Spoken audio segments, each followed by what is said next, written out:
ఇప్పుడు మనం పైథాన్ యొక్క హిస్టరీని చూద్దాం. సో పైథాన్ అనేది మనకి ఇన్వెంట్ చేసింది గుయిడో వాన్ రుసోమ్ అనమాట 1989లో.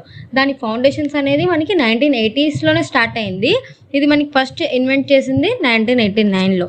1994లో పైథాన్ అనేది దాని యొక్క ఫస్ట్ వర్షన్ని రిలీజ్ చేసింది. ఈ వర్షన్లో ఏమేమి ఉన్నాయంటే కొన్ని ఫీచర్స్, కొత్త ఫీచర్స్ ఉన్నాయన్నమాట. ల్యాండా అని, మ్యాప్ అని, ఫిల్టర్ అని, రెడ్యూస్ అని. సో ఇవన్నీ మనకి ఫస్ట్ వర్షన్లో ఉన్నాయి. సో అలాగే 2000లో సెకండ్ వర్షన్ని రిలీజ్ చేశారనమాట. ఆ సెకండ్ వర్షన్లో ఏమేమి ఉన్నాయంటే కొత్త ఫీచర్స్, లిస్ట్ కాంప్రహెన్షన్స్ అని, గార్బేజ్ కలెక్షన్ అని. సో ఇలాంటివన్నీ మనకి సెకండ్ వర్షన్లో ఉన్నాయన్నమాట.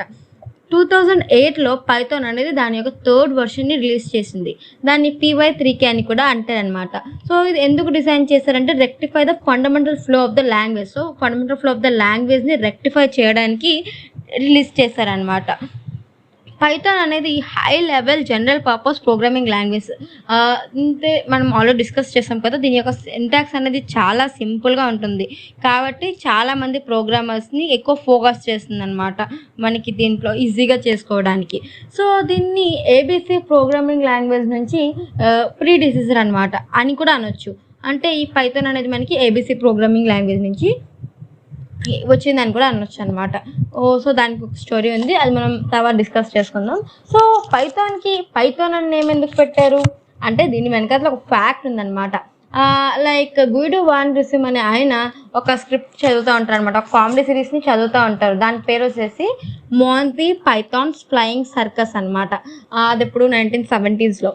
సో వాన్ రుసోమ్ అనే ఆయన ఒక కొత్త నేమ్ యూనిక్గా ఉండాలి అని చెప్పి అనుకుంటారనమాట. సో ఆయన ఏం చేస్తారంటే పైథాన్ అని పెడదాము అని అనుకుంటారు, ఎందుకంటే ఆయనకు అది సిరీస్ అంటే చాలా ఇష్టం అనమాట, మోంటీ పైథాన్స్ ఫ్లయింగ్ సర్కస్ అని.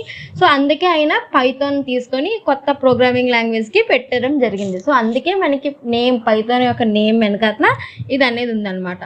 సో కామెడీ సిరీస్ ఏదైతే ఉందో అది చాలా క్రియేటివ్గా ర్యాండమ్గా ఉండేదన్నమాట. సో అన్నిటి గురించి ఉంటుంది దాంట్లో. సో అది చాలా ఇంట్రెస్టింగ్గా ఉండేది కాబట్టి ఆయనకు అది చాలా ఇష్టం కాబట్టి మనకి పైథాన్ అని చెప్పి ఆ నేమ్ అనేది పెట్టడం అయితే జరిగింది. సో ఇది పైథాన్ యొక్క హిస్టరీ అండ్ పైథాన్ నేమ్ యొక్క హిస్టరీ.